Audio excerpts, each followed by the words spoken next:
Oh. Hi YouTube, it's Leah Lords, your favourite mega church cult survivor.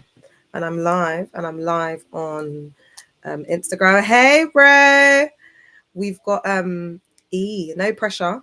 We should have a survivor joining us today via Instagram because we need to sort out the TikTok thing. And I'm just dressing for the occasion because he's a model and he is spectacular and he's fabulous, and I couldn't come on here with my usual attire, you know. Oh, Miss CHM said, wow, woo! Actually, that's a woo. So I had to come on here, you know, giving pizzazz. I'm just going to wait patiently as we're waiting for E to come on, our guest superstar survivor. People have even been thinking that this dude is famous. So I had to just, you know, I had to come in my best. And I'm also supporting like my LGBTQ plus community of survivors. I do have a little surprise when E comes on because I'm in full support of the community, and I just wanted to show my love. You know, you guys have been ostracized and put through so much, and I want you to know that I love you so much for who you are. Oh, hi Kaminsky. I'm all right, my love. It's been a difficult day, but I'm excited as well. I hope he's gonna come on, but no pressure. E, are you on here? I don't know if he's on here. All right, I'm just going to start talking until he requests. Oh, he's requested chair. Oh my God, you lot. Look, he's coming on. Wait, hold on. Wait, I've got to do it at the right timing. Wait, hold on, because I've got a surprise for him. You have no requests. What? E, you just requested, is it? Oh my God, he's on. Wait, hold on. Wait. I'm going to have to swap these round. Wait. I've got to swap you round. Sorry, YouTube. Wait. I've got to swap you round, chair. Because we need to get it right. Hello, honey. Hi, how are you? Oh, wow. Oh, shit.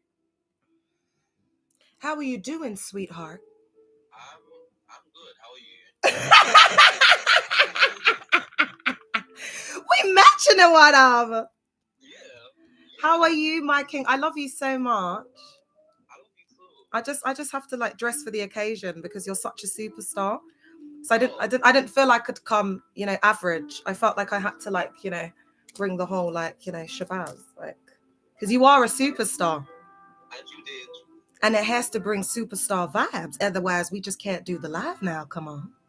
Absolutely. We can't do that. We have to come correct, baby. All right, my love. I'm so honored to have you here. You're absolutely gorgeous. You're just, I'm mesmerized by TikTok. I know you can't see him. I'm so sorry, but I'm going to put it all up on TikTok and everything. But we will do a TikTok live, won't we? We're going to sort out the login stuff and we'll do a TikTok live when you've got time. Can you guys hear him? Wait, hold on. 1 minute. I'm going to have to pause it. All right. So should I introduce myself and then you introduce yourself, babe, and then we'll just get into it? Yeah, let's do that. Yeah. All right. So I'm Leah Lauder, and I was in a mega church cult under Dag Heward Mills for 18 years. And I hold lives in the space for survivors. And then we have a guest survivor on now, E. He's going to introduce himself. TikTok, you won't see him, but you'll hear the voice. Okay. All right. Do you want to go, True?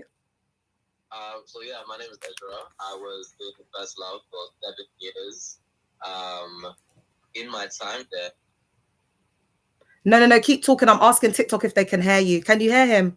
Okay. Yeah, go on. Keep speaking, my love.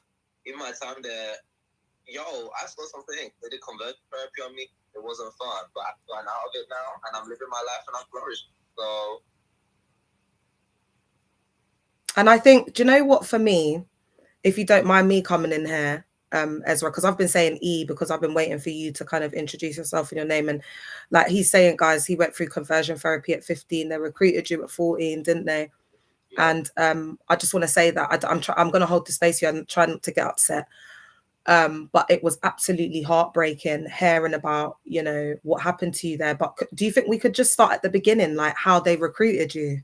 Yeah, so basically, I think one tactic that they use very well a lot, and you will hear it a lot, is the love bombing. So what happened was, I was 14, I was in town, Sheffield, big up Sheffield. And basically what happened was, I had a girl come up to me in town and she said, "Can I pray for you?" And I said, "Yes, baby, of course." So she prayed for me, whatnot, but it was one of those kind of prayers where, I don't know if people know First Love, you know that they have a prayer to give your life to Christ, where you will repeat the words after them. You're more or less saying in the prayer, I don't believe in anything other than God, right? So what happened was, she took my hands, she said to me, repeat these words after me. And I repeated them because I didn't know what she was saying. So I remember the words very vividly. It was, you have to put your finger up and say, Satan, I serve you no more. I am a child of God. Yeah. And I did it in town, and she was like, oh, you're really cool, I like your outfit, you look really nice, your skincare routine, oh my gosh, like really hyping me up. And I was thinking, okay, cool, like, I could be friends with this girl, I can keep this girl, I like this girl, she's cool, she's good vibes, right? Bearing in mind, I'm 14 years old. This girl, I'm actually really close friends with her. Monica, I love you, baby. She no longer goes to First Love. She was my shepherd. Wicked. She was my shepherd. She's no longer in First Love. So what happened was, she was messaging me. I gave her my Instagram or my number or whatever it was, whatever the case was. And she was messaging me a lot, you know, just checking in. How are you doing? How was your life? But it was every day. This girl was messaging. Constant messaging. Constant. Like, how are you today? What are you doing today? Have you been to school today? Have you been to class today? How's life been? Monitoring. Like monitoring your every move. Yeah. How's your mom? How's your dad? How's this? How's that? Do you want to come to church on Sunday? We have the center on Thursday. Do you want to come to the center on Thursday? And it got to the point where I was thinking, girl, you really want me to come to church, huh? Yeah. So, there was one particular Sunday where they had a, what's it called, International Sunday. So basically what happened was, people would go, you would take your flag from like your country, me, I'm a big Jamaican man. So I was thinking, okay, cool. It was advertised to me that it was going to be like just an event, just a normal event. It wasn't a church service. There was going to be food there. People were going to be talking about like their countries, their culture. And I thought, wow, I can get this, right? So I go, little did I know, this was just a regular church service with a few flags scattered around. So I thought to myself, damn, okay, this is weird. But I obviously think because they do this thing where like the seating arrangements is very coercive control. So what they do is new people, and I noticed that I used to be an usher, by the way. And when I was an usher, we were told that, this is an exclusive, guys, new people coming into the church, if you're like a first timer, they'll meet you in the middle of the row because you're less likely to get up and walk out if you're in the middle of the row. So that's what they did. Obviously, I was uncomfortable to be thinking, oh, let me just stand up and leave that. No, and I went by myself and I was 14. One thing I did as well, Leah, is that on this particular Sunday, like I said, I was 14 years old, and a guy didn't have bus money. So you didn't have bus money? I didn't have bus money. So she said, it's fine, I'll get someone to come and pick you up. So she sent someone to my house. Bearing in mind, I live on the outskirts of Sheffield. She got someone to drive to my house to pick me up, to bring me to church. And obviously, now looking back on that, I think, damn, that's weird. But at the time, I was thinking, wow, this is so cool. Like, these people drive. Like, what? Like, people have cars. Like, crazy. So, and it was like chauffeur service. Like, I felt like I was really like, I was that guy, you know? And even like I say, that coupled with the love bombing, with them saying like, oh, your outfit, oh, your skin, oh, we'll get people to pick you up, it's fine. Like, I was thinking, wow, I'm 14 and I'm getting this kind of attention. Like, I was really feeling that. I was really, really feeling that. So that's why I ended up going to the service. Because it's like you are that, innit? And it's like they're showing you that you're that. Yeah. Yeah. That also, one thing that I do want to say is I feel like they pry on people who are either vulnerable or lonely. Because if you're vulnerable or lonely and someone comes and love bombs, how are you? Are you okay? Would you want to come with? Like, you're gonna be like, oh wow, people really care. Let me actually, yeah. So even that is playing in on people's vulnerabilities. So that's one thing. The next thing was, I liked the service, Leah. I liked it. I thought it was cool. I thought it was nice. Like, people were dancing.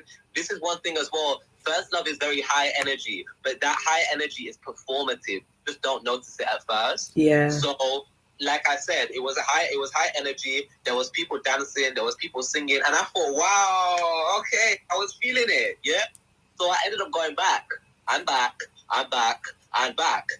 One thing I noticed on like my third visit to First Love is that I'd never spoken to the pastor. So at the end of service, I got up and I went to the front to go because he had his seat. He wasn't allowed to sit in that seat. You wasn't even allowed to look at that seat. Otherwise, you was going to get costabler. They're precious about their seats, isn't it? They're precious about their seats. So I walked up to the seat. The pastor said to me, "Have you finished MBS yet?" MBS is New Believers School, for those of you who don't know. And I said, "No, I haven't even started it yet." He said, "Okay, let's talk after you finished it." Basically inferring that I wasn't allowed to talk to the pastor until I finished New Believers School.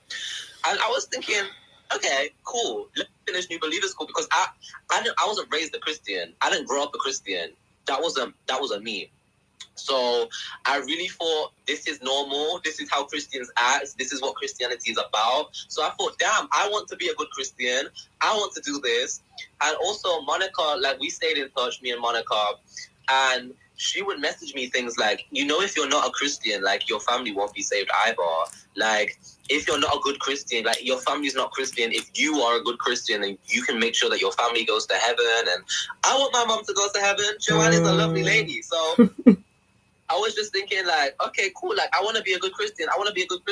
It got to the point where I was doing MBS instead of doing my homework for, I think at this point in time, I was in school. I was in year 11. So instead of doing my homework for school, like GCSEs were coming up, I was actually studying the Bible instead, because they told me that if I studied my Bible enough, everything else would work out for itself. So there was no need to study for exams. There was no need. Seek ye first the kingdom of God and his righteousness, and all things shall be added onto you, baby. And you know that they love to use that verse. Yeah. Can you read that one more time just so that people can hear it? Yeah. Seek ye first the kingdom of heaven and his righteousness, and all things shall be added onto you. And they would say, all things shall be added onto you. Seek ye first the kingdom and his righteousness, and all things shall be added onto you. So that's one verse that they use to manipulate you. And they basically say that, like, what you need to do, because when they say the kingdom, they're not talking about the kingdom of heaven. They're talking about the kingdom of Dag Heward Mills. Yeah. That's what they're talking about. So what they're saying to you is, as long as you give your all to this church, as long as you give your last breath, every last drop of blood in your body. Well done, because we got TikTok so sensitive. Drop of breath in your body for this church, you'll be fine. Things will work out for you. And I can give you evidence of that, baby, because in one of Dag Heward Mills' books, it says, if you leave this church, you will not succeed in life, inferring that you will succeed in life if you do continue going to this church. So that's what I was thinking, like, damn, I'm 14 years old. I grew up quite lonely. Like, I grew up on the outskirts of Sheffield, like I said. There was no kids in my area. I grew up in it was like a retirement home, baby. So there was only old people back in the yard. I didn't have that many friends growing up. And I thought, wow, look at all these people. They all care about me. And what I noticed was every single Sunday, I'd have people coming up to me, and they would be like, oh my God, Ezra's here. Oh my God, Ezra, how are you? Oh my God, Ezra, your outfit. Oh my God, Ezra, like, you look so good today. Ezra, we should go out. Ezra, we should do this. Ezra, we should do that. Then I finished my New Believers School. All of a sudden, pimp. And I questioned it. I questioned it. And I said to my shepherd, I said, hey, everyone was like really, really into like getting me into the church and really like trying to make me feel comfortable. And I just feel like now it's really key. Like, everyone sticks to themselves. Everyone sticks to, like, the choir sticks to the choir.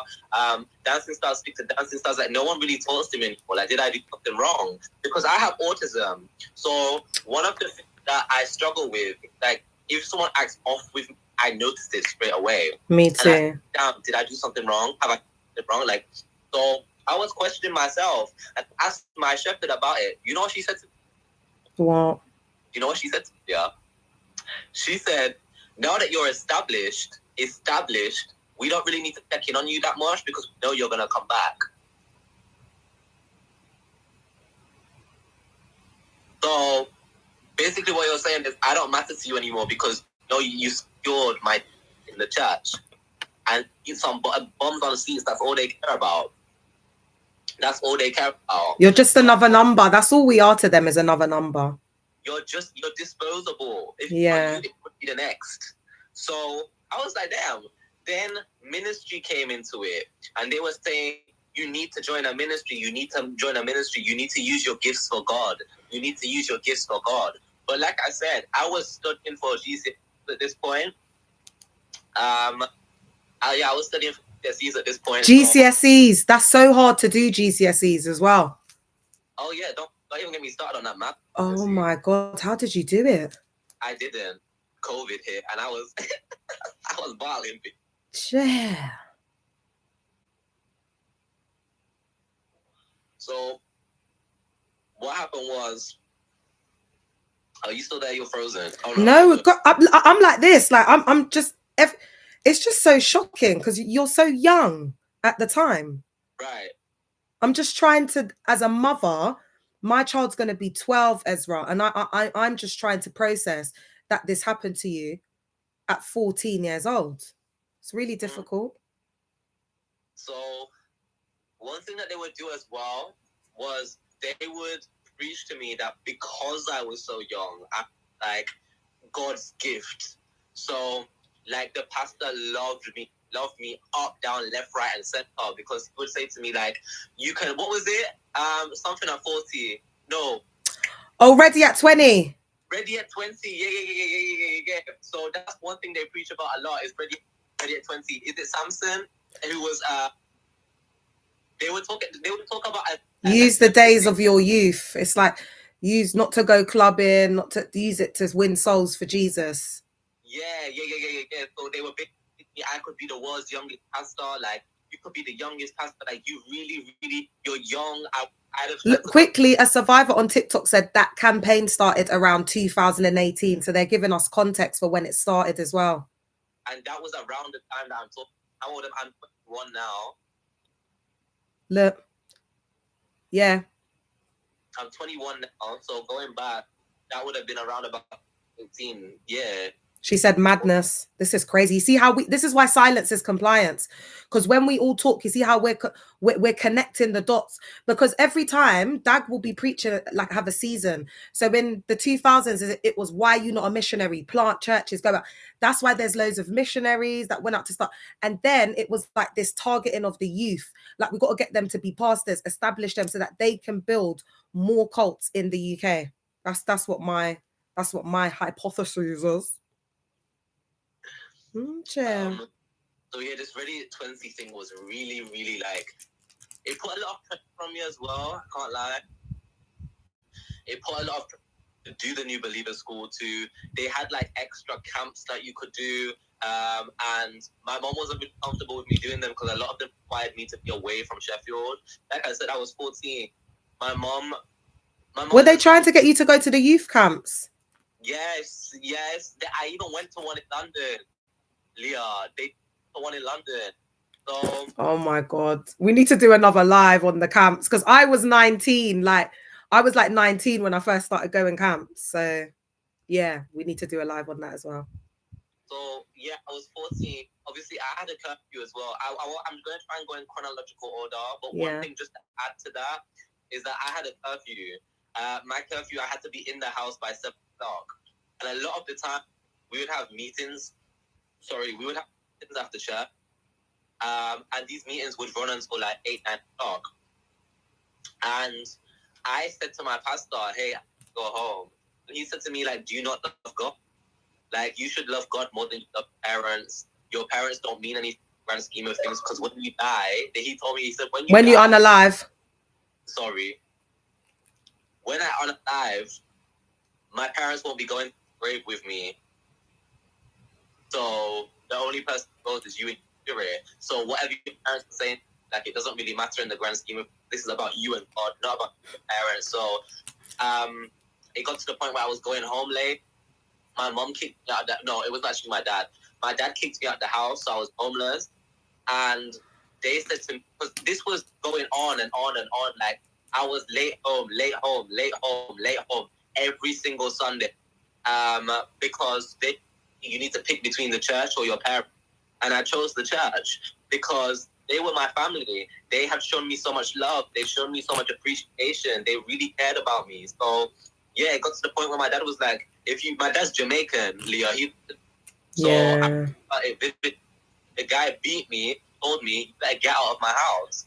So that's what I did. I packed up my stuff and I messaged my chef at the time. She was called Olga. Olga, that's the name. Yeah, and I will say your name and you will not silence me, Olga. But why did I have to go in my message telling me, oh, you know that I gave so much to you, how dare you try and speak out against it? I will speak out because you're just a homophobe because the rest of them. I did at the time because I thought you was my best friend. Anyhow, so I messaged my friend Olga. She said, why don't you go stay with the boys, right, from the church? So it got to the point where I was living with these guys. I was 14 years old, living with these guys that I barely knew, right? So again, it's the indoctrination. It's like I've lost everything and you're giving something. So I'm like, oh my gosh, I need you. Now I need you. Like, I actually need you in my life to survive. So that's what happened, right? And yeah, I was living with guys, and that was at the height. Like, I even think I was going through psychosis. I could die. So basically, what happened was they would pray every day. We'd all sit in meals together. We would break bread together. We would go to church together. Now, the guy was like the main leader, just the leader of these boys. He was called TK. TK name. TK Taekwondo. What his full name? Yeah. And this guy was the leader of ushers. And he said to me, why haven't you joined ministry yet? You know you should be using your talents for God. And I was like, oh, what did the ushers do? He explained to me what the ushers do. And I was like, yeah, I'll do that. So then it got to the point where every Thursday I was going to a meeting. Every Sunday I had to be up at 8 o'clock to set up the church, to put the seats in place and to make sure media was doing what they needed to do. So I had to wear suits and tie every single Sunday. I was going to meetings on Thursdays. I had the center on Wednesdays. Then we had flow prayer meetings online on Mondays at 3 o'clock in the morning. So every single day of the week, when on God's green grace of earth, I was revising my GCSEs. I wasn't. And let me tell you, I ended up failing my GCSEs later. It ruined my life. I failed my GCSEs, and they told me, oh, well, actually, I did good. I got an 8 in my English, but I failed my maths, completely failed my maths because I wasn't revising for it. I got a 1. Don't hold me. I got a 1 in my maths because I wasn't revising for it. I wasn't putting in any work or dedication into my work life or my academic life because I was so focused on this church. So I ended up failing most of my GCSEs, and I thought to myself, my life is over. My life is over. Like, I don't know what to do now. They used to say to me, you're not a good Christian because you don't trust in God. You don't trust in God, so you're not a good Christian.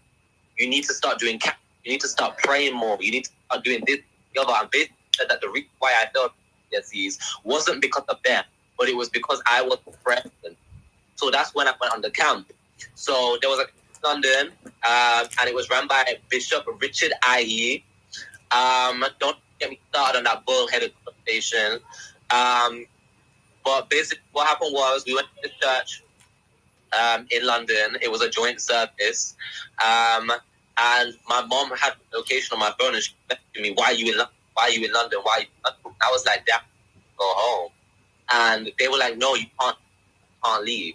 The doors were locked, yeah? The doors were locked because they were saying that they didn't want the Holy Spirit to get out. They didn't want the Holy Spirit. Because your reception's a little bit, but I don't want to say anything because I don't want you to disconnect. Some of it's going a bit quiet at times, but we can still hear you. Okay. The Holy Spirit, they locked the door because they didn't want the Holy Spirit to get out. They didn't want the Holy Spirit to get out. Can you hear on YouTube? Let me know. Oh my God. Can someone go on YouTube? Ange, can you check on YouTube for me, babe? See if we can hear him all right on there, please. Is that better?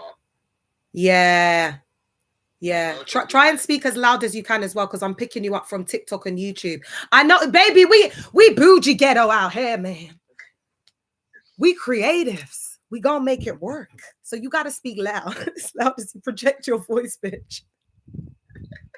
Your voice is your voice is your instrument. Projection. We can do collective voice if you like. We got it going on. Yeah, sorry, I don't want you to lose train of thought. So your GCSEs, they made you fail some of your maths, your GCSEs, yeah? Yeah. So basically, I went on this camp. They locked all the doors so no one could get out because they said Oh, you can't say that. Oh. Yeah, because of TikTok, yeah. This is my first time, guys. Bear with me. So basically what happened was, they locked the doors because they didn't want the Holy Spirit to get out. And I thought to myself, damn, that's weird. But it made sense to me because everything they were saying to me made sense to me because these people had looked out for me. They'd given me a place when I was homeless. So like, why would I question anything they say? So I ended up staying. People were being healed. People were manifesting. This was my first time seeing manifestation happen. Oh my God. It was a lot for me. I had a small little autistic boy like me. So I was overstimulated and I went for a walk around London. My first time ever in London. London, I hate you, by the way. And I just didn't know what to do with myself. So I didn't actually go into I wasn't really there for the service. I just went walking around London until it was done. Then we came home. And when we was on the bus, there was a girl flirting with me. It was a coach. It was a coach. And there was this girl flirting. And I thought to myself, this is weird, but it was very soft core flirting. So it was one of them ones where you're thinking to yourself, are they flirting with me? Are they not? Like, I wasn't going to tell anyone about it because I wasn't sure if it was me being Was she a girl in the cult? Yes. Oh my God. A girl in the cult, and she was like 3-4 years older than me. Bearing in mind, at this point in time, I'm still 14, guys. I'm still 14 years old. She was like 21, 22. So she older my God. Me. She was older. This just keeps getting worse and worse. And I'd never spoken to this girl before, so I'm pretty sure she didn't know my age. Let's take that into consideration. Okay. But in this conversation, I said to her, I was like, oh, like, I'm actually 14. And she was like, oh, you look so much older. If you were like a few years older, like, I would actually like have you. What a weird day. Oh my God. They're like that though, innit? They're so the women in now pick-me's, they're so desperate. As soon as they see a handsome man, they're all up on it. Mm-hmm. So I found that attraction strange, but me and this girl, we ended up becoming best friends. Like to this day, I love you, babe. All right, yeah. It's just that environment makes you like that because I was a pick-me as well when I was there. Do you know what I mean? That's what they do to you in there, man. They're always talking about man, husband, every minute. It's true, yeah. Marriage. Yeah. So me and this girl, we ended up becoming best friends. And Pimpa, I love you, darling. She's actually not that much older than, like 2-3 years older than me, but yeah, she was like 19, something like 19, and I was like 14. So she's like 4 or 5 years old. And we ended up becoming like best, like to this day, I love that girl down. And she is, I don't want to say too much, but I had a different friends, like, and me, her, and Pimple would be like a little trio. Because one thing you'll notice about First Love is that First Love is very cliquey. Yeah. It's very, very cliquey. So we had girls, Joy, Glenda, Grace, and who else? There was a group of girls who were all in the choir. There was like 4 of them. They're the worst. Bearing in mind, this one girl, Glenda, I used to sit next to her in class because she was we went to school together. She was the same age as me. In school, we used to sit next to each other in maths class, in Miss Davenport's maths class. Don't play games with me. Then when I seen her in church, she used to act like she didn't know who I was. She wouldn't say hi to me. She wouldn't talk to me. She would go out of her way, away from me. And I used to think to myself, damn. And I'm not the kind of guy to let that slide. So I called her out on it. I said to her, as you should. Hey, like, I don't like the fact that, we used to sit next to each other in maths class. Like, you know who I am. You know what I do. And they move like that in there, though. Right. And she said to me, well, guys and girls shouldn't be like speaking to each other because it leads to fornication. And I said to myself, damn, like, people don't have self-restraint. Like, what? And also, girl, what makes you think I want to fornicate with you in a million years? You little booktooth. Like, there is no way, child. There is no way, child. So, the fact that you even was that eager to think that fornicating was a possibility, baby girl, because your two-tone lip says otherwise, okay? So, basically, yeah, she was really playing games with me, and I thought to myself, damn, like, what? So then I noticed a lot of the girls in church wouldn't speak to me. They wouldn't talk to me. They wouldn't come up to me unless I went up to them first. So I said to Pimpa, I was like, you know I'm gay, right? This is when I really came into terms with me being gay. And I said, you know I'm gay, right? But the way I said it in front of a girl called Mags. Mags, you nasty, dirty, stinky. Wait, it's TikTok, baby. Yeah. I might have to pause, y'all. If you want to see Ezra live and direct, he's on my Instagram on LeoLorda777, and then you'll see all the links to his Insta. He does have a TikTok. What's your TikTok, baby? Can you tell them? What are you called? What are you called on TikTok? He's so new on TikTok. I don't know the username. It's like all right, so when I put this on TikTok, I'll at you. Sorry, guys, I've got to take off, babe. I've got to take off the fur jacket now, babe. I've had enough now. I'm too hot. No, baby. All right, I'm going to put that right back on, man. He said I'm fake. No, man. Can you open the window for me, baby? I'm just going to get my BFF to open the window for me, baby. Get some breeze in here. Because I ain't fake, baby. If I got to tug it out the whole life, I'm going to do that. Are you all right? I'm going to do that. I'm the diva. I'm the UK Mariah Carey. I'm going to do that. Yes, bitch. I'm going to do that. You got me feeling emotions higher than I ever dreamed of. You got me feeling emotions higher than I ever dreamed of. All right, let's go. What were we talking about? We were talking about how good, it's okay. We were naming people. We were calling people by name, baby. That's what we were doing. Oh, Glenda. Yes, baby. Glenda. Yeah. Speak your truth. When I seen her. But censor it, though. PG version, please. Yeah. Okay. So when I seen her, I said to her, you know I'm gay, right? You know I'm gay. And she was like, no, I did not. No, I did not. Like, she sounded like I just cursed her entire bloodline. And I was just thinking, like, girl, it's not that deep. It's not that serious. Like, you're a Christian, right? So you shouldn't be judging me right now. Sorry, the indigestion. Wow. Basically, what happened was, then the next day, the pastor came to me, messaged me on WhatsApp, and said, I've heard some very disturbing things about you. Would you like to talk about it? And I was thinking, what's this? Like, what is this? So I then confided in him, because one thing that they do in First Love a lot is they'll send people into your space, and like it gets to the point where you're talking to them more than you're talking to your family. You're talking to them more than you're talking to any like services that you're involved with. You're talking to them more than you're talking to your teachers in school. Like you're talking to them daily, so they know every aspect of your life. Yeah. And they'll message you to find stuff out. So like, have you prayed today? Have you? When was the last time you fornicated? When was the last masturbated? When was the last? Like I did like to find stuff. They go back to the pastor and tell the pastor about it. So this girl has gone back to the pastor and told the pastor, hey, just so that you know, he's dealing with homosexual urges. No, baby, I'm just a homosexual. I have to say, like up the live, guys, on TikTok. Come on, man. So if I don't, maybe join on my. Let me join on my iPad. So basically, yeah, what they said was that the pastor came now and was talking about some. Oh yeah, I heard you've been dealing with these urges. Like it's quite disturbing. And I was thinking like, what? Because I didn't know. Like I said, I didn't grow up a Christian, so I don't really know like what Christians like the way Christians like viewed homosexuality like that. I wasn't aware of it.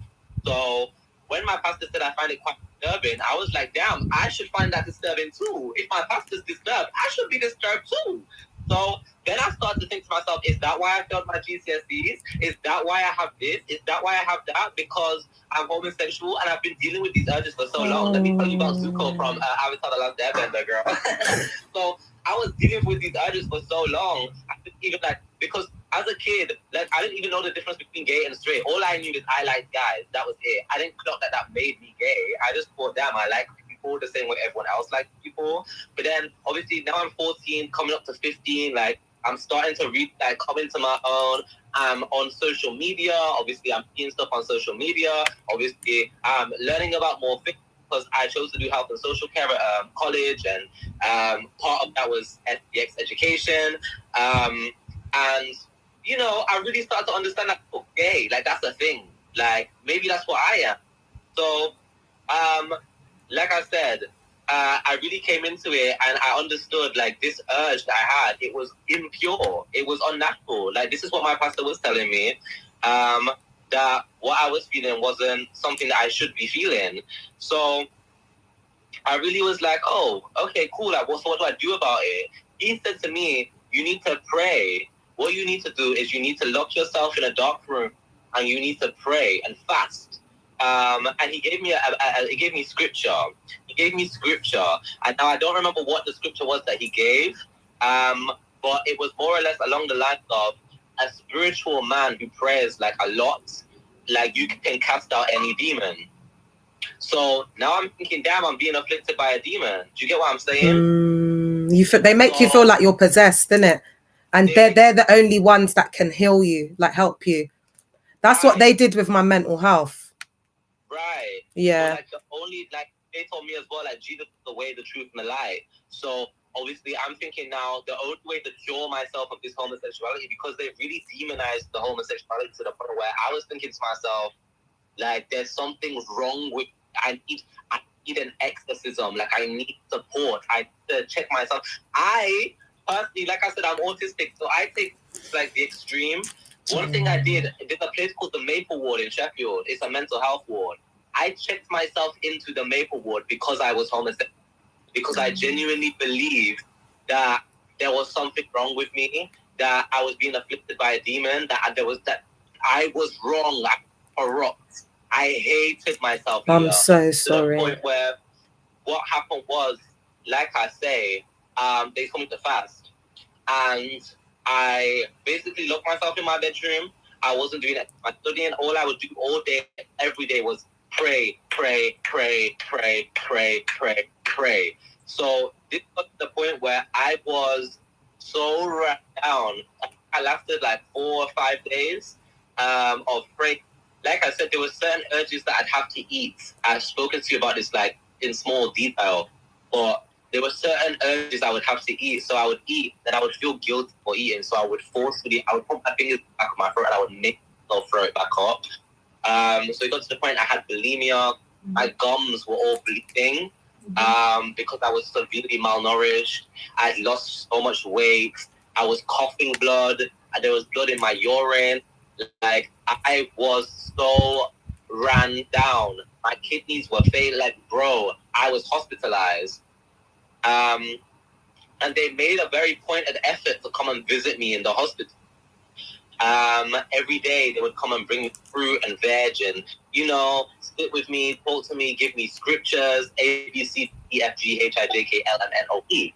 So, that was really a rough time for me. Around this time, my parents were going through a divorce, and they told me that what happened was because I had stopped praying, because I fasted properly, and I was doing it in a way. They basically told me that because I was making myself throw up, it was for my body image, and you shouldn't be doing it for your body image. So that's the reason why my parents were getting a divorce.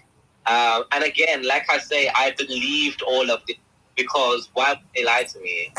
These were my family. I'd known them for years because at this point I'm 16, 17.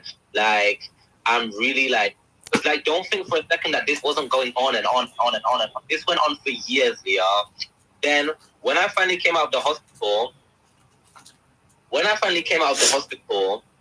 I went to... Please don't cry, baby. Don't cry. I'm sorry, Ezra. I was really trying to hold this. I'm so sorry. I don't want to draw you out. No, it's okay. It's fine. Sorry, go on, Ezra. It's just because you were a child. I just want to take a moment to you were a child. And they're saying this to you, and a divorce is already difficult enough. Sorry, babe, go on. I know this must be really hard. So basically, then I went to church. The Sunday after I got out of the hospital, I went to church. And the pastor, basically what happened was, it was really weird. In the service, it was just before Christmas. So just before New Year's Eve, just before Christmas, the pastor said, one of you is going to die next year. One of you is going to unalive. Sorry. Right, one of you is going to unalive next year. In this following year, I see one of you unaliving. Like, he was stood up. He was, I see one of you unaliving this year. I see one of you unaliving this year. Pray for your life. Pray for your life. So everyone was praying.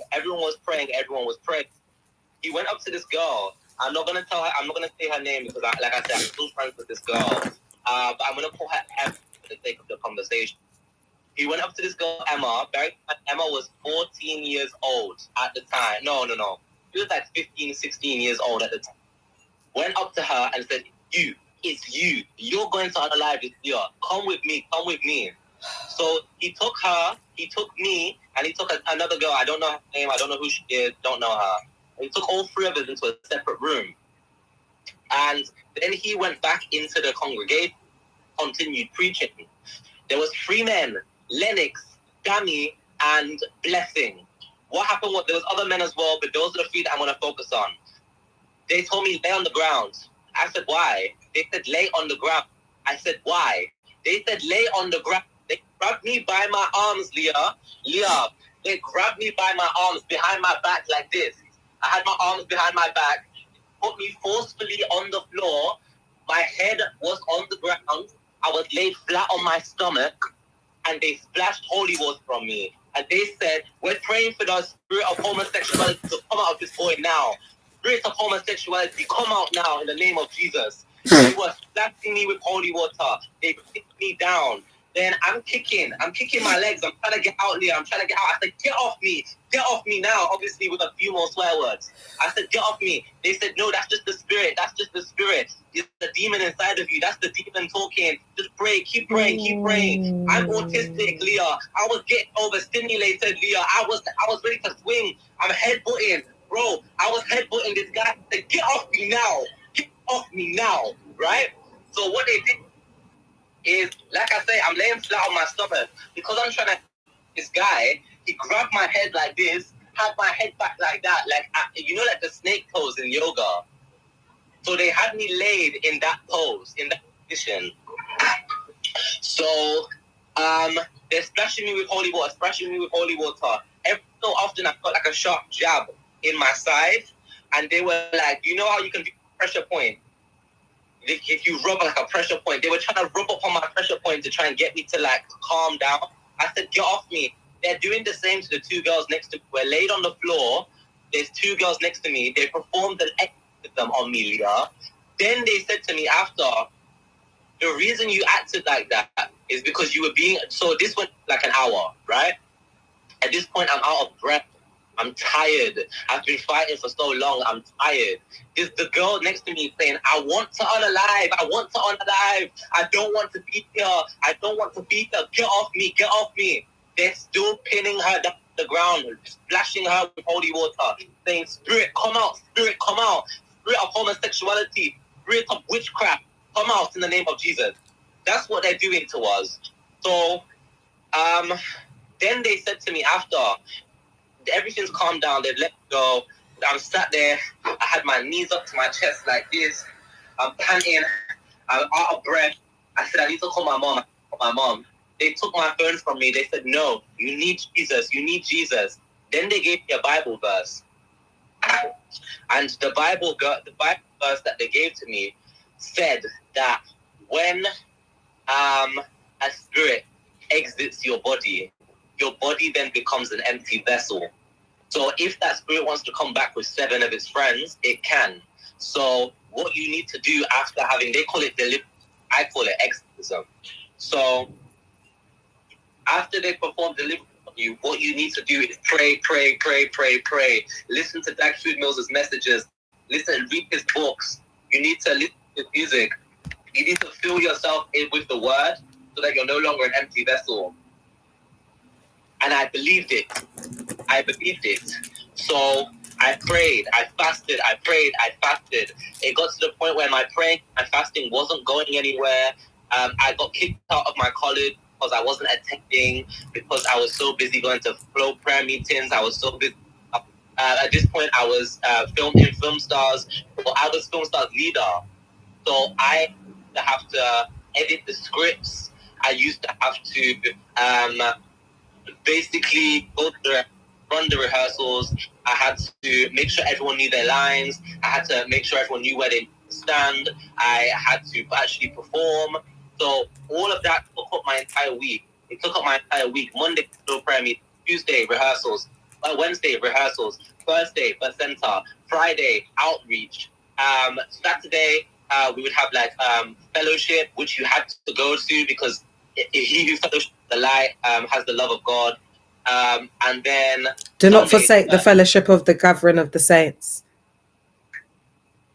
So forsake the fellowship of the saints. There was also another verse that they used as well. When two or more are gathered, the Holy Spirit is, yeah. So so every single day taken up by church. I gave 7 years of my life to this church. I didn't know anything outside of the church. I had no friends outside of the church. My family had more or less disowned me because I was not talking to my mom. I wasn't talking to my dad. The only people I was talking to was the church. It's coercive control. It's a high controlling environment. So they want you to only know them. This is the only thing you know. To the point where I wasn't allowed to listen to music for 7 years of my life. Yeah. Because Dag Heward Mills says you're not allowed to listen to worldly music. We must listen to his music on Apple, innit? On iTunes, his first love music. Yes. So the only music I listened to was his music. The only books I read were his books. The only messages I listened to were his messages. The only time anyone spoke to me was through Dag Heward Mills, what they wanted to say. Oh, well, Daddy says that. Well, Prophet says that. So the only thing you're hearing is dad. The only other thing you hear is Heward. And then the only other thing you hear, Mills. It's the only thing going into your mind. It's mind-altering practice. Yes? Yeah. It was the only thing I knew. Dag Heward Mills. Be more like that. Be more like that. More like that. More like that. It was the only thing I knew. I didn't even know who I was anymore. What are my interests? I used to love running. What is running? I don't even know what that is. Do I run for the Lord now? Do I cook for the Lord now? Anything you do, anything. If you're into gaming, you no longer game for yourself, you game for the Lord. If you're into ministry, you no longer minister for yourself, you minister for the Lord. If you're into singing, you don't sing for yourself anymore, you sing for the Lord, for the Lord, for the Lord, for the Lord, for the Lord. But the Lord is not God, the Lord is Dag Heward Mills.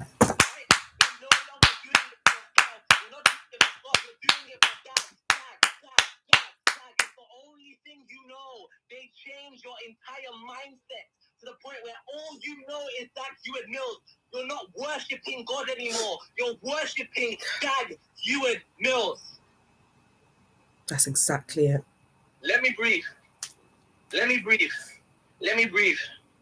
Yeah, take a minute. No, let me breathe. No, let me breathe.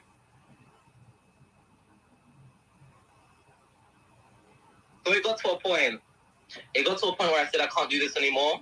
I was, how do I say the word without saying the word? I wanted to unalive myself. At this point, I just turned 18. I wanted to unalive myself because it had gone to a point where I had gotten rid of my entire life, Leah. All my friends gone, all my hobbies gone, all my interests gone. Everything I recognized about myself, I no longer recognized. I would look in the mirror and not even know who was staring back at me. I didn't even know that man. I really, oh my gosh, sorry. It's all right, baby, take time. I did not even recognize the person who was staring back at me like stranger in the mirror. Who are you? Yeah. Like, you? And like I say, I hated gay people. Let me tell you. You gotta say LGBTQ HATE for TikTok. Sorry, babe. I know this is really high emotion. Because I felt like they'd done something wrong to me. Like I felt like TikTok. Take your time, babe.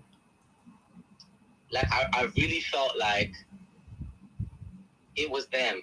They were trying to seduce me. They were trying to turn me to the dark side. Like they were trying to it was like I was being punished for something. One second, my love. We just got a violation on TikTok, yeah?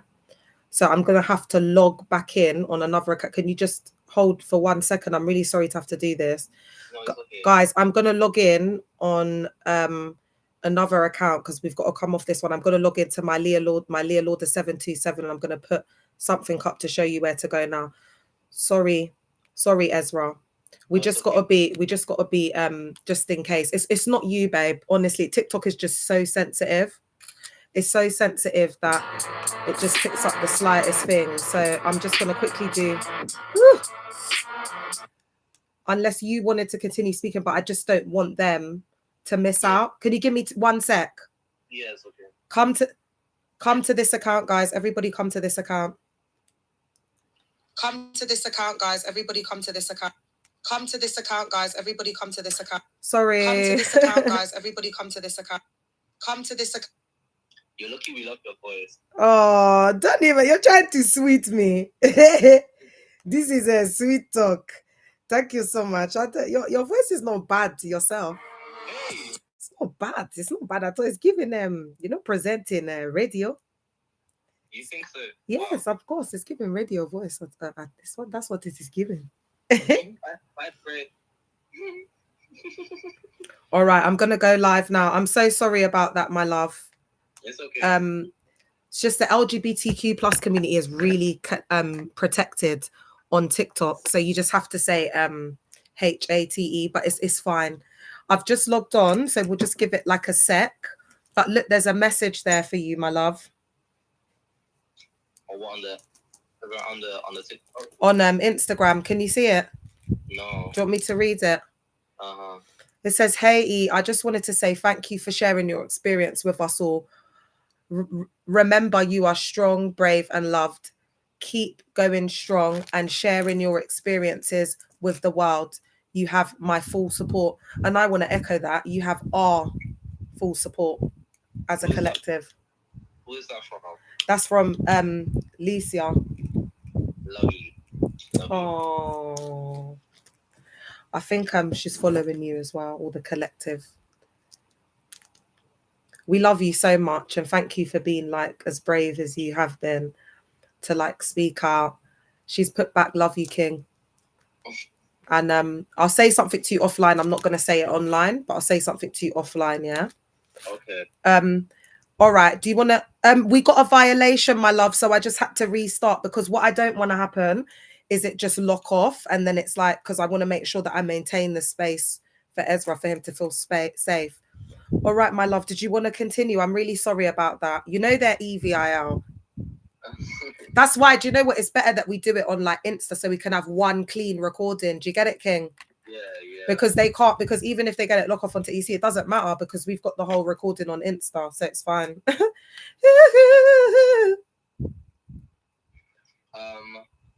So you were saying that you had that internalized HATE of yourself being LGBTQ plus. Yes. So it got to a point where I didn't even recognize who I was looking at. I was looking at myself in the mirror.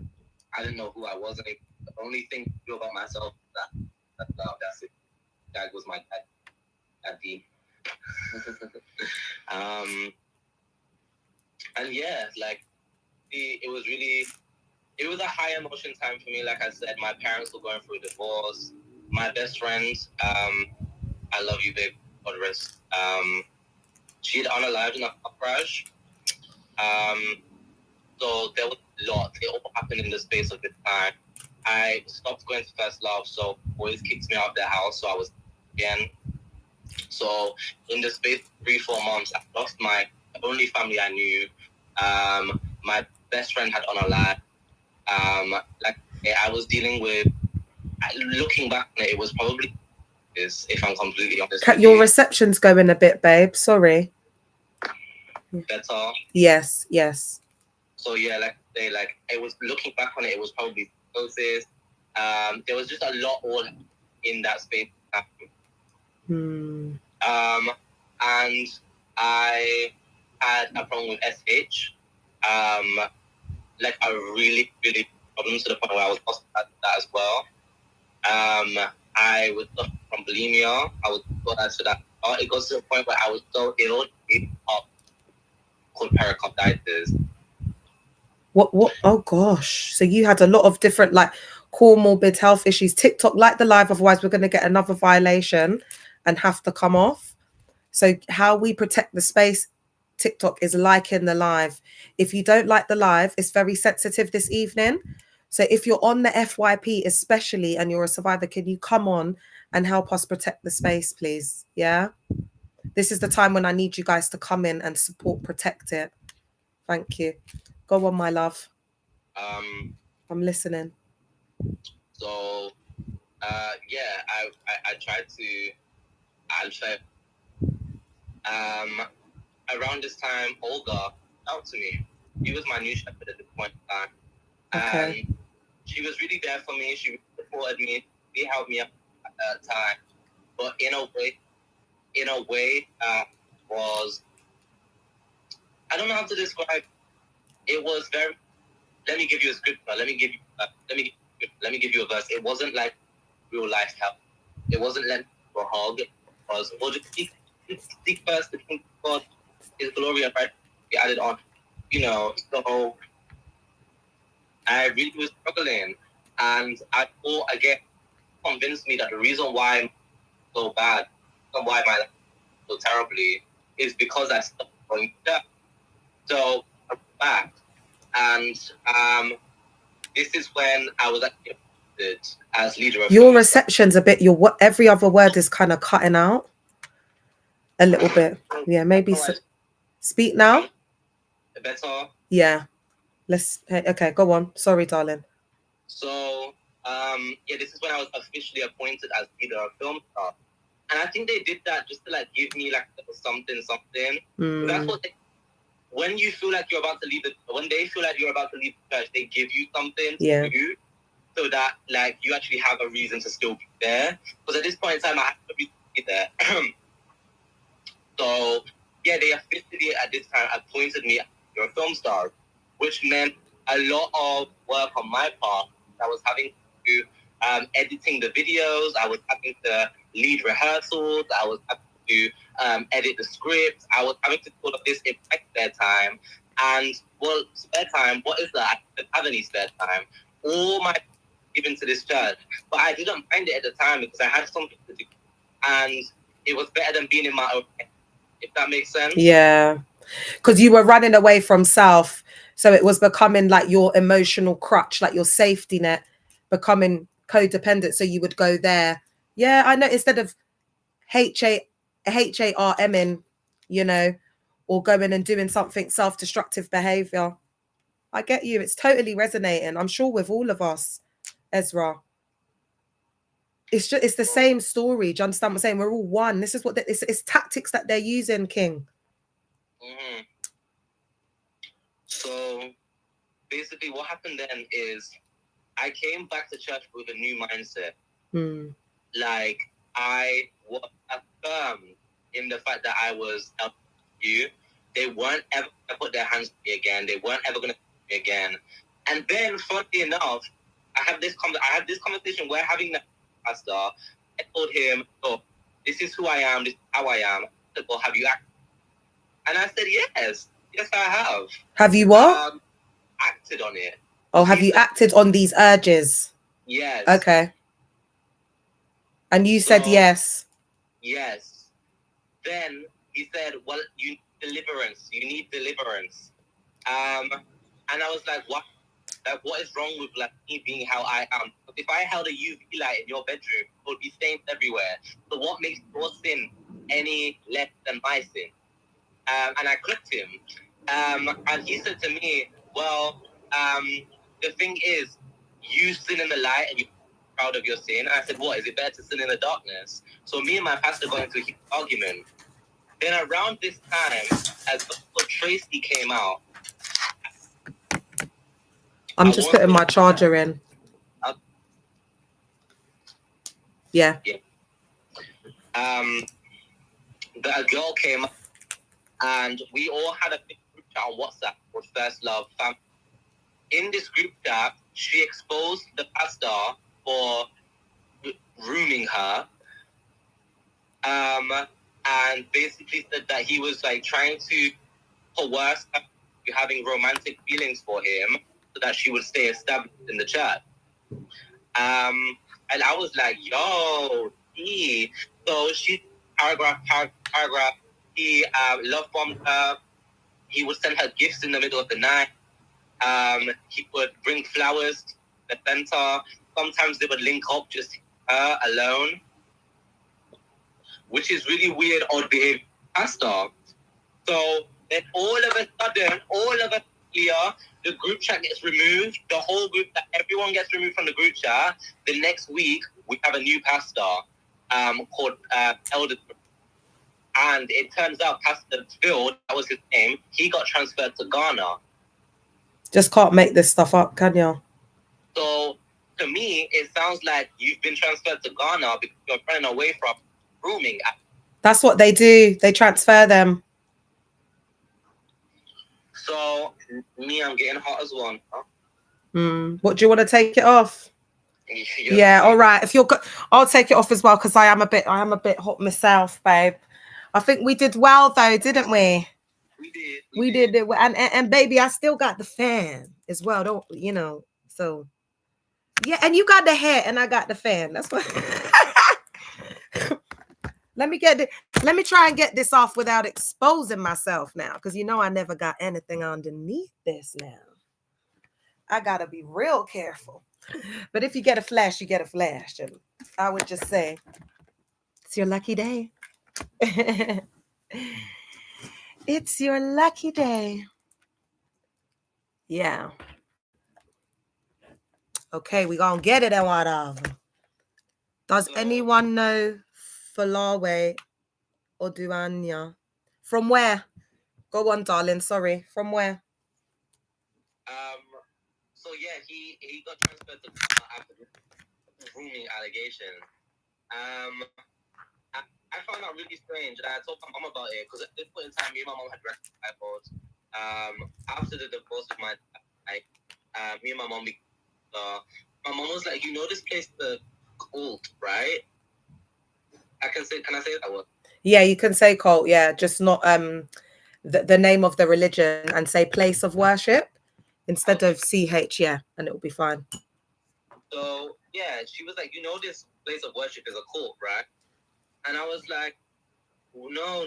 Like, they helped me out so much, loved me. They've given me places to stay when I've been homeless. They've done this for me. They've done that for me.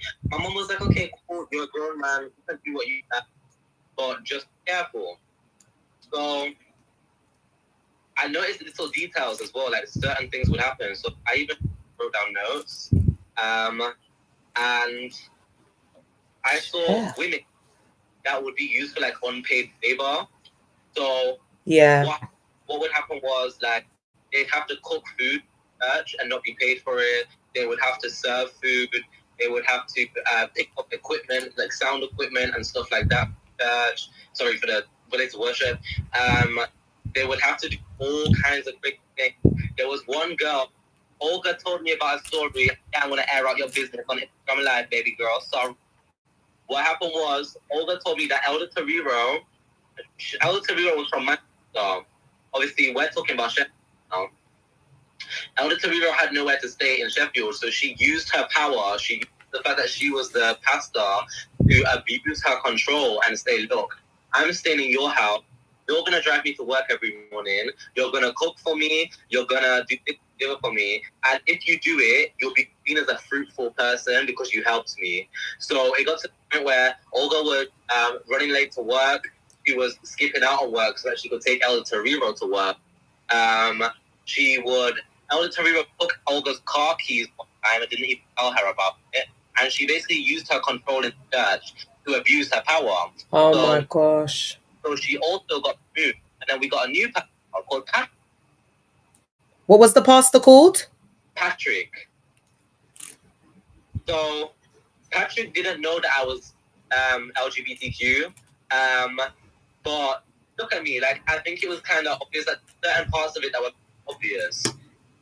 You're so funny. And I noticed that there were times where he would just act really uncomfortable around me. He wouldn't talk to me. He wouldn't like associate himself with me. Anytime I asked for prayers, he would like place his hand on someone's forehead. He wouldn't touch me at all. He would just put his hand like this. Oh. So, and I thought, what's that all about? So I basically called him out on it because I found it really strange. He said, well, I just don't want to catch it. And I said, what? He said, I don't want to catch it. When a demon leaves someone's body, it inflicts somebody else. So you even deliver yourself from it. What you need to do is try to, either have lived or you need to fast, pray. And I said, I've tried both of those things and it doesn't go away. It doesn't go away. This is how I am. I am LGBT. It does not go away. He said, well, have you tried exposure therapy? And I said, no. What's that? And he said, I want you to go with women and come back to me and tell me how it feels. I want you to sleep with women and come back and tell me how it feels. Yes. Who told you to do this? The pastor? The pastor, yeah. So that's what I did. I went out. I had this girl who was with me because for some reason I pull more women than I do men, ? There was a girl, I'm so sorry. And I used her. I used her sex. We had sex like 3 or 4 times. You have to say slept with each other. Oh, yeah. Okay, we slept with each other 3 or 4 times. And I was feeling it. And I told my pastor about it, and he said, well, maybe it was the woman. Why didn't you try a different woman? Oh my God. Is the woman bear fruit? Was she spiritual? And I said, no. And he said, well, you need to find a beloved in the church. He said, it's okay to be LGBTQ. It's just not okay to act on it. So what I mean by that is, like, you be afflicted by a demon and just not let that demon win. And I was like, that, like, what? Well, that's enough about LGBT stuff. Now, the next thing I want to go on to is how they treat women in the church. Oh, yeah. Yeah. The two groups that I think are most oppressed and whatever is LGBTQ plus and women. 100%. And, like, I want people to know as well, like this, me, and I'm speaking for Leah as well, my goal here is not to attack spirituality in any way, shape, or form. Like, and it's just to share how dangerous it can be to be, when religion is used as a tool for control. And I want you guys to know that, like, there is a way to find freedom after that. Like, once you've been in that kind of high control setting.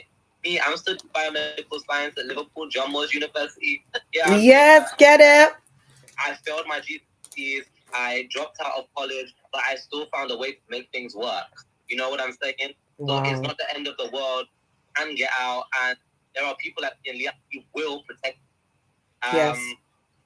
So one thing that Dag Heward Mills does very well is he pushes this patriarchal rhetoric very well. I'm coming back. I'm still here. Give me 2 minutes, yeah? Okay. Or do you want me to stay on the screen? Should I keep talking? Yeah. Flow, cry. Flow, cry. I'm just quickly going to do. I don't want to say on the screen, but I'll tell you. I'll message you afterwards and tell you. So just keep talking, my love. All right. Okay. So one thing that Dag Heward Mills does really well is pushes this patriarchal rhetoric, and it's almost like he pushes a version of Christianity where women are seen as like less than men. And one example is that one example I can give is I had a friend So what they do is they have this beloved system in the church. So they set you up with somebody and say, look, this person will go well together. Then they chaperone you on a date, and then within 2 months you're supposed to be married. And usually that's like third-year students that they target, that they believe that you need to be married by the third year of university. So we're looking at like the ages of like, I don't know, 20, 21, maybe 22 at a push. If you're not married by that age, you're seen as like unfruitful, which means like, just think of the word, you don't have fruit, you're not a spiritual person. Like, you say that you're spiritual, but you don't really give much to the church. You're not, giving to the church. And one thing that I preach so much is, like I said, they talk about use your gifts for God. And for a woman, her gifts are seen nothing but her body. So in one of Dag Heward Mills' books, it actually says that as a woman, you should always be eager to please your man because it's your God-given duty. If you don't believe me, I can pull up the book and page. On page 41 of A Model Marriage, the book by Dag Heward Mills, chapter 4, it says the role of a... I'll pull it up. I'll pull it up for you. Anyone who's on the Instagram, my Instagram is ZLYX. You guys can come over to the Instagram and I will show you the book by Dag Heward Mills. So I'm not just saying it's actually what's written in his book. Let me pull this up. So yeah, like, he preaches a rhetoric that is very patriarchal. It's very, you need to serve your man. Here we are. Provides. I don't know if I can show this on live because I don't know if we'll get banned. We'll show it on the Instagram. So you can see it says the roles of a wife. You must always be eager and ready to meet the needs of your partner and your own. You must initiate sex on time. Remember that you will only be doing your God-given duty. That's what it says in his book. Then on the next page, every wife has a God-given duty to satisfy the sexual needs of her husband. Usually, the need to have is greater for men than it is for women. Many wives find their husbands' persistent advances for a bother. A wife should know and understand that if she does not take care of her husband's needs, she may push him to seek fulfillment elsewhere, and this will lead to a lot of heartache and pain. It is therefore within her own interest to satisfy him sexually at home. That's what's written in his book. That's what it says in his book. So for me, if a woman is saying no, I don't want to, which it says here, they find their persistent advances for a bother. That's what that is. They're saying no, and they keep on pestering them for it. Pestering. That is what he's meaning by that. You should just give in and give it to him anyway. That, my friends, is what we call marital. That, my friends, is what we call marital SA. So what he's teaching here is that you should be okay with your spouse harping you. That's from the horse's mouth, y'all. That's from the horse's mouth, y'all. Not mine. So we also, the men don't do it, but the men do it, but not as much. But the women specifically are told that they need to call him daddy. So they call him daddy because he is a spiritual father. Which in itself is just weird. Like, that's really strange. Especially because the Bible says, "Oh no, a man your father." That is what the Bible says. So we're preaching rhetoric that isn't even like within the realm of Christianity or of that particular religion more. We're just preaching the rhetoric that Dag Heward Mills wants to hear. And again, like I said, it gets to a point where you are just only hearing what Dag wants to hear. So anyhow, the story that I'm going to tell you is a story about how my friend was almost married off to a man who was twice her age. Yep, I said it. Almost married off to a man who was twice her age. So what happened was, there was a girl, for the sake of the conversation, we're going to call her Candy. So Candice was, at the time, she was 20, just turned 20. And the pastor came to her and said, hey, I have a guy interested in you. He's 21. He really likes you. And I want to take you guys on a date. She said, who is he? Who is he? She said, you don't know him. You don't know him. It's fine. You don't know him. It's okay. You don't know him.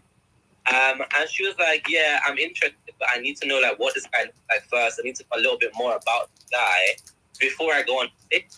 Like, I don't know who this person is. So she ends up telling her like, no, we can't. Like, you need to just go on the date with the guy, see how it goes, and take it from there. So I'm thinking, okay, cool.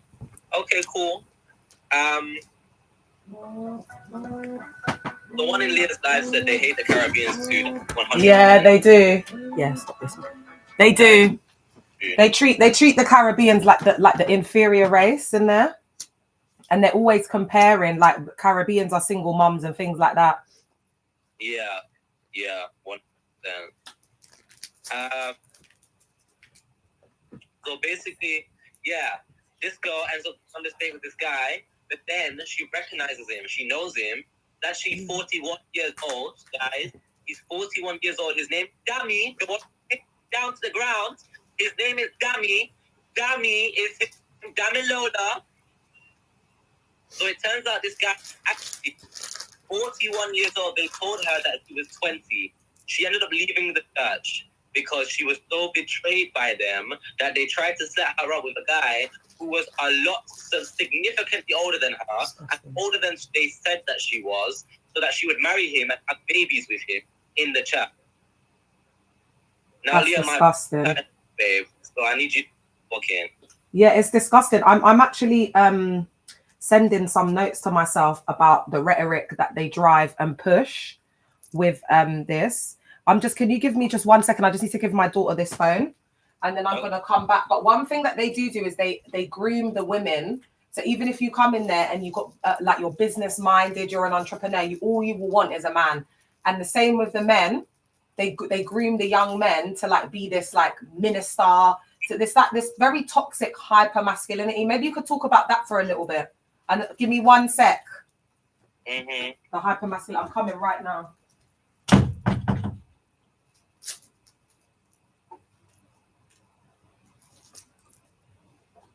I will speak. All right, I'm back. Sorry, I don't want people to see my nanny, so I've got to come in a way where, because I'm never wearing anything. All right. But like, what I would understand that the rhetoric that Dag Heward Mills is pushing is like the idea that women, their only goal on this earth is to serve men. So good. Oh, thanks, baby. So do you. And they justify that by beating them. And if they don't, like, if the women don't comply to what the men are saying, they are slandered. Their name is rubbed through the dirt, child, to the point where like you could not even show your face in that church again. Sorry, I'm just trying to open this phone. So they break people down that much. That much. Okay, what I think would be appropriate to talk about off the back of what you've been saying, because you've been talking about so many potent points, but you want to now get into like the misogyny and the patriarchy within this setting. And I want to look at how this affects, the women in these marriages, because they're very unhappy. And as you know, I was in a marriage for almost 10 years, almost a decade. And I was groomed and pressured to be this like model marriage, which is this, the total wife, the model marriage. So I went through all of that. Some stuff I'm not quite ready to talk about, but some of the things you have touched on that I experienced, you know what I mean? So as you've been talking about the total wife and breaking down the model marriage, because I was actually living it and I was the total wife, I became that. And I was a lave and I was a Irvin, and it was really ABUSE in the marriage. And I felt like I couldn't escape it because I would go to HELL. I thought, I just didn't think that there was a way out, like scripturally, and they groom you to be able to put up with ABUSE. They groom you. Do you get what I'm saying? To accept less than the bare minimum. So I'm just going to look at some points, guys, around the propaganda, and then Ezra, just come and chip in whenever you want. But do you want me to talk a little bit about, give some psychology behind what Ezra's been saying? So in these settings, the religious leader systematically preaches that marriages are inherently unhappy and that women must submit or bear the burden of the relational failure. It's usually not neutral theology, it's a projection and social control, because it's because a lot of these mogs and these Porsches and whatever, they are in unhappy marriages. So they'll preach a lot of rhetoric around like, you become like brother and sister after a while, the passion goes, and that's not the truth. That's their truth, because they're experiencing it. Then they project it onto the women. And that's why they twist and manipulate the scriptures to make these women accept the bare minimum and accept these dusty men, because there's no men of real caliber. Do you know what I'm saying? The men come young, and then even when you're in there, you don't have your own mind. So it's not even just about money. It's the fact that these guys don't have a mind of their own. They're being dictated to, and they're being instructed by, man like Bishop Richards, you know what I'm saying? Like any RDSs, do you get it?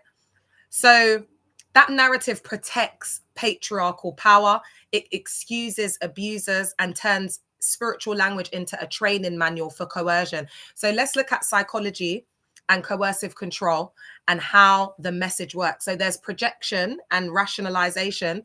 So the abusers and men in unhappy marriages often externalize their emptiness. So these guys are dusty. They're in survival mode. So they take that out on the women.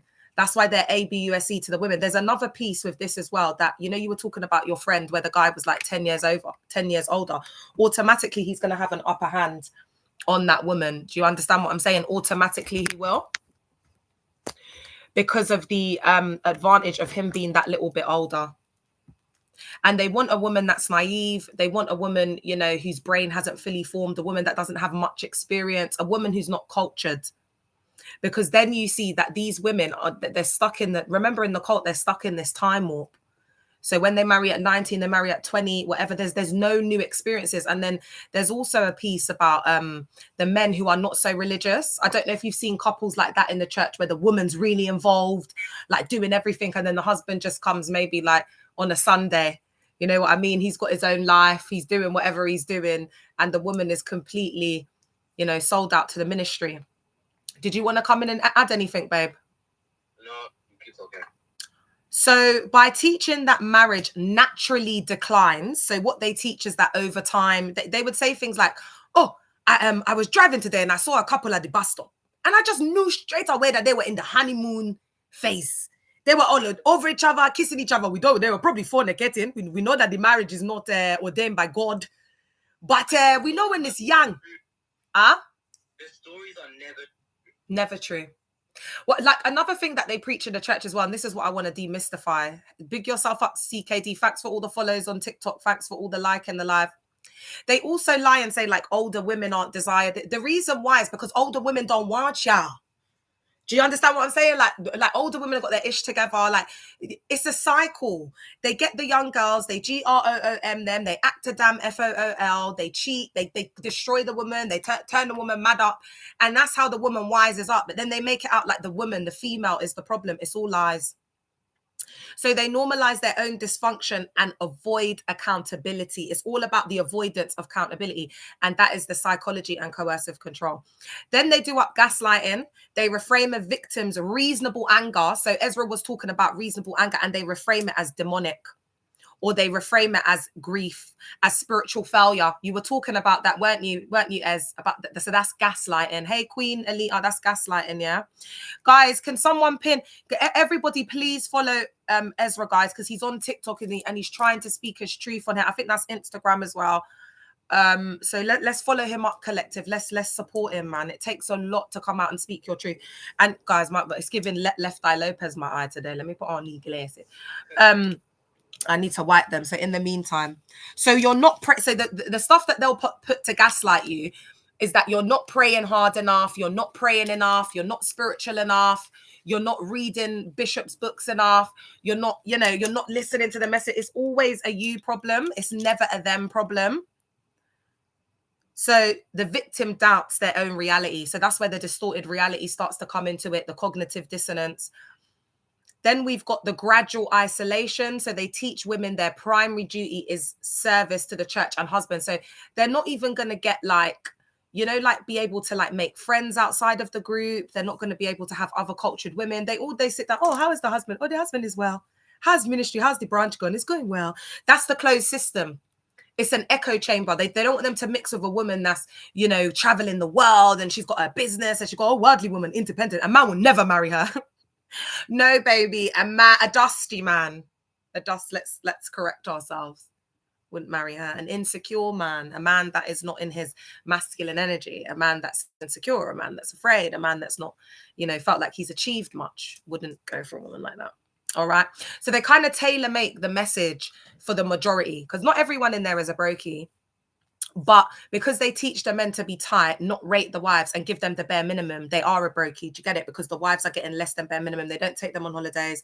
They don't buy them. They don't just do nothing because they don't have to. The women in there are desperate. So they deprioritize external friendships, family, education, then label outside relationships as worldly, EVIL. They've got that scripture about Jesus. To follow Jesus Christ, you have to hate your mother, your father, take up your cross and follow me. There's a book called Losing, Sacrificing and Unaliving. There's a lot around isolation. There's a lot around that suffering rhetoric. Yes, and they cheat, prolific cheaters. Then we've got identity erosion, repetition, and ritual. Sorry, guys, because my friend is getting a message that I think she needs to respond back to. So I'm trying to send the message to myself. Give me 1 second. It's okay. Swap phones. I need to send the message to myself. 1 second, guys. Send it to me free. 1 sec, guys. I'm so sorry about this. But the main thing that you need to understand is that they GROOM the women to accept misogynistic behavior from the men. You've got to remember with these men as well, there's toxic hyper masculinity. So it's a false sense of masculinity in which they break down the woman, because that's what the Mogs and the Porsters are doing, twisting scriptures for their own gain. Yeah, and because they're thieves as well. All right, so let's look at we've looked at gradual identity erosion. So repetition plus ritual. Everything there's a ritual to it. So confessions, public submission. You know, when they'll shame the wives from the pulpit. Oh, there are wives here. They don't have to cook for their husbands. They don't have to cook for their husbands. They say that their husbands are not bringing enough money for the things that he wants to cook. A Proverbs 31 woman will make her way. You know, it's all of that human fecal matter. It hollows out a person's sense of self. When your identity is a helpmeet or a minister's wife or an extra spare leg, an extra spare part, you stop recognizing your own needs. You see it, your sense of identity starts to erode away. They also preach that tithing and donating money is a way to be seen as a good spouse. Yeah. Oh my God, EZRA. Oh my God, this guy is so bloody smart. You're the male version of me. Guys, pin it. I know it sounds vain because I big him up so much and I'm like, you're like me, but it is what it is. Can we pin it? That's exactly what they do. So when the men walk up to give an offering, they'll be like, ladies, are we seeing Jonathan? Jonathan is always giving, and a husband is a man who is generous to the cult. A man that is generous to the cult. So they do all of that. They'll call out women, and it's like positive and negative reinforcement. But you just don't clock it at the time, man, because you just want to be called by them. You want to feel special. Oh, it's crazy in there, man. All right, let's move on to the next point. Control of meaning. So they use scriptures, rituals, and group approval to define what success and holiness look like. Usually obedience, silence, and sacrifice. You get that part where I said to you, they're all in this echo chamber and they're in the self-sealing system. So they're just mixing with the same women. Oh, how are things going? Oh, it is fine. Have you seen Bishop's new message? Yes. Oh, how is the house? I heard you moved. Like, very surface level, shallow, pick me. Yeah, they will give a blessing. You shall receive a good wife. Oh my God, yeah, receive a good wife. Be like, how many people want to come up and give £100? And then they'll be going, oh, Jonathan, have you got a beloved? Mercy. Ah, Jonathan, receive a good wife. Oh, thank you, Bishop. Punishment and reward. Spiritual praise for compliance. Shame or correction for resistance.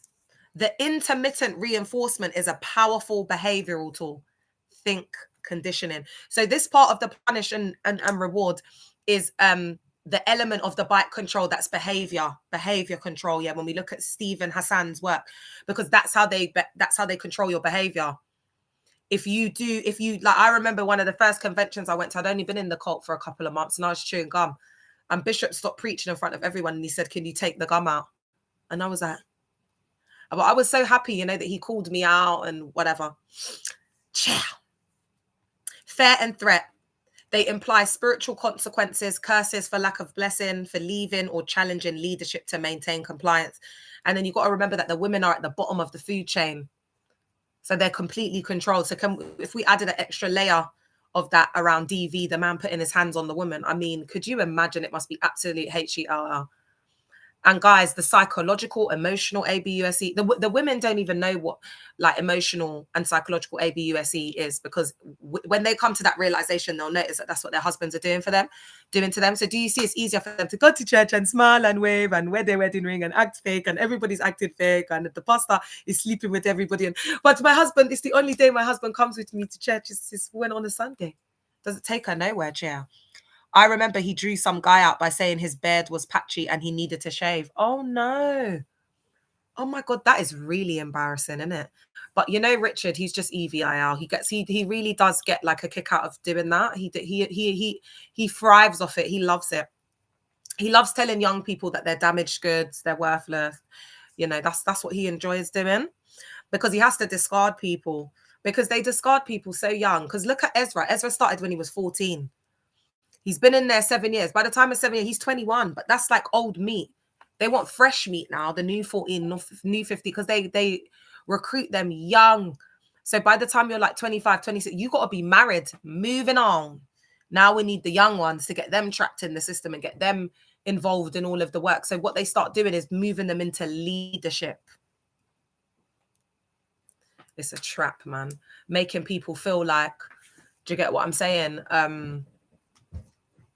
Because they've been given this position now, they've been promoted. So that's where they create all of those fake titles and positions, a pyramid scheme. So you don't notice that they're discarding you. So that, because for example, there was a woman called LP Marcella. Yeah, pyramid scheme girl. She used to have a beautiful guys. Like, when I say there was no singers there, but the only one that could step to me when it came to the singing was this woman called LP Marcella. I would say like me and her, our voices were like on the same, in that whole church, the only one that I would say that ever had a voice to like step to me was her. It was so jazzy, and she had like this like, she could go really low, like low notes, and then she could go quite high, and she had such a beautiful voice. Yeah, oh my God, when you heard her sing, guys, it was amazing. So they do use the singers. Do you understand what I'm saying? Like to grow the church and stuff, because I used to look forward to the Tuesday service and hearing her sing. I can't, why was I talking about that? Oh yeah, so she was singing for years and she had a beautiful voice, but once they started rebranding it as First Love, she didn't fit in. She didn't look young enough. She didn't look hip enough, because you had Dan and is it Aisha, the sisters, and then like all these young kids, you get what I'm saying? Remember like Sharina and them, man, they were like, she was, and the thing is, Marcella weren't that old, but it aged her, man. The ministry, the environment aged her. When I found out that woman was younger than me, my mouth was like, are you all right? Because she was so young, she had to appear older as well, because it's like they want you to be like adults, because really adults should be doing these things, like leading a choir and leading groups and leading film stars, and it shouldn't be kids. They've got school to do, babes. It should be get that's what I'm saying. Just grow the church steadily. Get someone who's an adult. There should be an adult. These are young people. Do you understand what I'm saying? Then when they want to move on, let them move on. That's the point. You're not supposed to be like Dag will tell you that. Like you're supposed to be with him in his church until you unalive. Like that's the rhetoric that my man is teaching up in there. Yeah. So I felt like it was like my mission. Like he makes it, the way they make you feel in there is like the DEVIL is trying to get you out of the place of worship, not from God, not from, it's the place of worship. It's the ministry. What is the ministry? What you're doing for the cult. So don't you see, they make it all synonymous with God, like it's mad. That's why people are coming out losing their mind. All right, guys. Ezra, are you still there, baby? Because I think I'm going to end on this one and see if Ezra wants to come back and say anything, because I think he's got a call coming. So I'm going to share this last bit. So guys, if you've got any questions, I might be back on later. I am feeling like I might come. YouTube, you've got a dodgy, you lot are a bit lopsided, isn't it? I'm so sorry, guys. It's the best I could do. Hey, babe. Hi, I'm still here. All right, my love. I was going to finish on this point. So is there anything else that you wanted to add, my love, before You sure? Mm-hmm. Are you happy to stay on? Because if you need to go or don't feel pressured, like you need to stay on or anything, my love. No, I do need to go. Okay, well, I want to just say thank you so much for your time, because I know you said you didn't even have time because you booked him busy, baby. I was begging him, like, please, he famous outside of these streets, bitch. Thank you for your time, King, because I know that, you know, you were double booked today, and I know we had that conversation and you said that you were only supposed to be on for 10 minutes. So you're like an hour behind, aren't you? I mean, I had a lot to say. So. Yeah, that's what we got to do and whatever. So let's speak and let's arrange another time, because I think these lives are really, really good. And I want to do one on TikTok for next time. And if you've got 2 devices, then we can be on TikTok and Instagram at the same time and just have you, like, the camera just facing you. Yeah, because that would be good, because we still got a really good viewing on Instagram. Thank you so much, King. I'm gonna download this, and then I'm gonna chop it up, and then I'll tag in Collective, and I'll send you, once I edit, I'll send you the parts so that you could do whatever you want with it across your social media. I'll send you the raw edit. Yeah. Yeah, okay, thank you. All right, my babes. All right, so whenever you need to go, just feel free, my love. Okay, bye. All right, bye. I love Ezra. He's such a kid. Aren't we lucky to have him? I'm so happy because, you know, the survivors are so lit, Chair. The survivors are so lit, and they're coming in. I'm trying to balance out the computer. They're coming in and they're sharing their truth so brazen and so boldly with so much courage. And Ezra, when you look at this later, the survivors are saying thank you on there. Other survivors are also sharing your socials on there. We got you, King. We stand with you 100%, 10 toes down. We are the collective.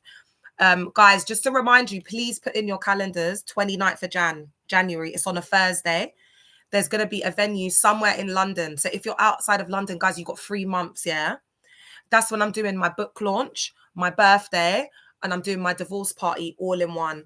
So there's going to be a lot of surprises, and I'm going to put out tickets on Eventbrite, and that will include the ebook as well and the ticket. And you know, guys, it's all going to be affordable because I know it's around Christmas. I know, so I'm going to work it out like really fair, not so I'm making profit or anything. I'm just going to do it in a way that, you know, people will be able to access the book. And if you can't come to the thing, but you still just want to support it and get a ticket, you'll still get an ebook. But for the people that can't make it, what I think I want to do is I think I will give people personalized messages and content, behind the scenes content, for people that can't come, because people have got like disabilities, mental health. Some survivors can't come out on the day as well. As much as they want to, they would get the ticket, and then on the day, anxiety, whatever. And I know how it is, survivors. I got you. I know how it is. So if that's the case, I will have a full recording. Yeah, it's a Thursday. Felicia, you have to come. It's on. Guys, let's all try and come. Come on, guys, because we've been doing this for years. I'm not going to do it like just putting up the thing. I'm going to do it. It's going to be ticket only, invite only. It's going to be that vibe, because I want survivors to feel safe. But guys, I've got a special surprise for you guys as well, so you've got to come. It's going to be so amazing. And yeah, that's all I want to say. It's going to be absolutely amazing. All right, so let's look at cult dynamics that amplify misogyny. That's on the 29th of Jan, and it's on a Thursday, because you know the Thursday is the new Friday. So it's a high demand environment. So constant demands on time and loyalty make independent thought difficult. It's because of the constant demands, the tasks, the meetings, the messages that they want you to send. You know, Ezra was talking about writing scripts. He was talking about editing the content. He was, you know, like there's a lot of work that goes into this, work that they do these jobs full time. And it is proper jobs, because these are like worldwide businesses. They're churches, guys. There's loads of people that come in and out of those doors every week. The demand is crazy, and the demand to recruit, there's a constant drive, a constant demand for the recruitment, and that's really what makes it that high demand group. So if you go into these settings and There's this emphasis and focus on we've got to win the souls, we've got to win the lost at any cost. Red flag. Red flag. Charismatic authority, the leader's personality becomes the source of truth. Challenge equals betrayal. And they just put on the pseudo personality of the cult leader. Remember I said, we can tell that it's a cult through the behavior of the members, using members like free slavery. Oh yeah, 100%. It's free labor for profit. So they get us to do all the labor for free and then they profit off it. Do you get what I'm trying to say? Because even to collect the offerings, to keep the place clean, to do A, B, C, and D, it takes people. Like, guys, I don't think you understand. Like, Ezra was talking about the film stars. You see the performing arts ministries, like the film stars, the dancing stars, but the music ministry is the most demanding one. Oh, my God. And then in these places, they just don't get much talented people. Like in Dag's cult, there was only, like, when I first started, they didn't even have singers. That's why I'm like, you don't want to try and say that you don't know me after I built. Are you all right, babes? People were walking in the cult when they heard me sing. Why should I feel discouraged? Why should the shadows come? And why should my heart feel lonely and long forever? You know, guys, I'm not saying I have the best voice, because I don't think I have the best voice in the world, because then I would be Delulu. And in the gospel world, they've got a lot of greats. They've got a lot of good singers, not in Dag's cult, but in just that world. But one thing you got to hear from me, baby, them other girls could sing better than me, but they ain't got that pain. They ain't got that struggle. They're not the rose that grew out of the MF barbed wire concrete. Gal like me come around every Jubilee. Legend them like Mary J. Blige and Keisha Cole and Faith Evans. Legends. They don't come every day. They don't come every time. So you might be able to hit the higher note, this, that, and the third. But this is the diamond. This is the diamond in the rough, baby. This is the hood princess. This is the rose that grew out of the concrete. You ain't seen this in the UK before, bitch. So I'm not here. I'm not blow clock here. And the thing is, usually the gal them, they don't look that good, but the voice is good. This is what my mum tells me, Deborah Lauder. This is how she like makes people say so. She's like, Leah, you've got the look. And my mum will be gassing me up. Like, they don't expect it, like when you sing, for you to be like this small, like, you know, beautiful diva. My mum has gassed me up from hair until Timbuktu, baby. So I'm not care. I'm not blow clock here. You got to big yourself up, guys, after you leave. You got to be delusional. You do have the best voice, girl. Oh, don't. Oh, Alita, don't. So, guys, big yourself up. Even if you're not that, you got to keep doing it, y'all. You got to keep doing it, y'all. You got to make yourself feel better. You got to speak life into yourself. Speak life into yourself, y'all. Because if you don't do it, no one else is going to do it. Let them call you vain. Let them call you proud. Let them, yes, whatever. We need to lift ourselves up, because, guys, they were breaking us down so much in there. You have to boost yourself, man. Every minute, nothing was good enough. Nothing was good enough. Even when you look in the mirror. Remember I said to you, when I first came out, I did not love myself. When I looked in the mirror, like Ezra was saying, I didn't recognize the image that was staring back at me. I HAT'd myself. I didn't love myself. I didn't like what was looking back at me. But I kept telling myself, I love you. I really, really love you, Leah. I had post-it notes all around my mirror, all around the house. I was putting affirmations around so I could see it. And that's what we have to do, guys. Who cares what anyone says? We're not here. We're not blood clot here. Yeah? All right. Let's look at totalizing doctrine. The group's ideology colors every domain: marriage, schmegs, parenting, career. So dissent on marriage is framed as spiritual rebellion. They can't have their own thoughts. If you go on a honeymoon, you're worldly. If you do this, you're worldly. You know what I mean? Don't let and then they got this big rhetoric. Don't let the wife lead you. Listen, babes, if them men let the wife lead them, a lot of them wouldn't be in debt. A lot of them wouldn't have been divorced, because majority of them don't know how to lead anyone. They don't know how to lead themselves, let alone a wife, let alone everything. They don't know how to do a damn thing. Are you all right? So it's the women more time leading them, but then in the public, they'll be fake, like acting like the men are the leaders. You can always tell them, because they're in their masculine energy. It doesn't matter what they do. We can see you're the boss of the relationship, because they're in their masculine energy so much. Even when they think people aren't looking, just the way they look at their husband, the body language, you could tell. You could tell she's the boss. She don't rate him. She don't put no respect on his name. So that makes them look feminine. And a lot of the men cheat in there as well. The Porsches, the Mogs. So the wives just don't rate them. It's very fake. It's all superficial in there. They wear a mask, very shallow. So parallel moral economy, public piety. So the visible service. So so again, remember I said that they change like it's like conversion, like the value of things. So you're seen as more of a valuable member. Remember I said they make things external. So it's like they have to measure spirituality, and they do that through your public didn't I just say it? Piety, your public piety, which is the visible service. That's the ministry that's working for the Lord, that's winning the souls. Yeah. Do you see what they're doing up? That becomes the currency for safety and status. This keeps women performing roles even when harmed, because it's visible. It's about reputation. It's about how things look. That's all they care about. That's why you can have a man in the cult that's putting hands on his wife, putting hands on his kids, ABUSE in the kids, SA in his daughter, and they're all coming to church smiling. And then when it all comes out in the news, they're acting surprised. But that's because you were more focused on teething than you were safeguarding. They don't care about the people. Like the neglect will be so obvious. It will be like in your face. It will be so obvious something's wrong. They won't call the authorities. They won't try and stop because they're not interested, guys.